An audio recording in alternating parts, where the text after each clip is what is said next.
Happy Friday, Madison. It is April 17th. It is week 5, wrapping up of remote learning. This is TC the cat. She's got a role to play a little later in the show. But I wanted to start by saying thank you to everybody for your patience and your hard work in this remote learning environment. You're all doing a great job. We're doing this together. We're getting this done.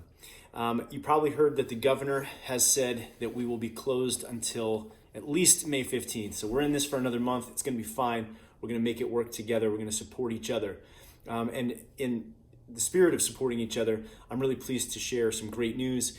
We've got a partnership going with the borough and an anonymous donor who has made it possible for us to provide groceries for families in need in addition to the lunches that we provide.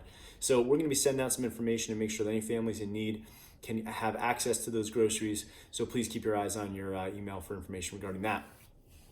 Additionally, I wanted to share that across the news, you're probably reading headlines about lots of concerns regarding school closure related learning gaps and how school districts are going to adjust to make sure that students they can rectify those gaps. They're talking about changing curriculum and changing pacing. Well, I am so pleased to say that in Madison, we are not experiencing those kinds of problems at the level that others are.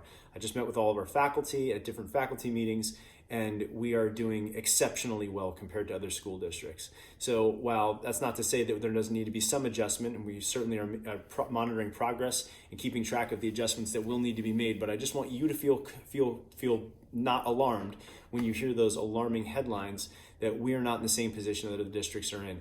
Many districts have had closed without learning plans in place, and we were able to get going right away. So that's a tribute to all of our teachers, but it also concerns me because we are so on track because our teachers are working around the clock. So please, if you haven't said thank you to your teachers, please shoot them an email. And for goodness sake, if your students are doing well and you're fine, please leave them be. Let them have their time to themselves, because I can tell you right now, they're kind of burning out trying to be everything for everybody. They're not superheroes, but they're great people. And so we need to make sure that we support them and we give them the time that they need to recharge themselves so they can keep being as awesome as they are. And then lastly, I wanted to share a wellness tip. The wellness tip has to do with TC over here. TC is a rescue cat. She was actually born in a house owned by someone who had an issue with hoarding. I don't know if you know what that is, but it's basically people have trouble letting go of things and they don't maintain their home and they fill it with junk. And this person hoarded cats along with it. And they actually had 200 cats in their home. TC was rescued from this home and we found her at a shelter. We didn't have a pet. We decided that it might be time for one. We rescued her and she has been an incredible addition to our family. And so I'm sharing this with you because studies associate pet ownership with wellness. And if you don't have a little furry friend in your home, then maybe now's the time to consider doing it. No doubt, because of the difficult financial position, some people will find themselves unable to care for a pet. And so if you reach out to St. Hubert's, 11th Hour Rescue, or Home for Good, or some organization like that, now might be a great time to bring some love into your family and to rescue some poor animal who's just stuck in a bad situation. So if you haven't considered it, it's something to consider.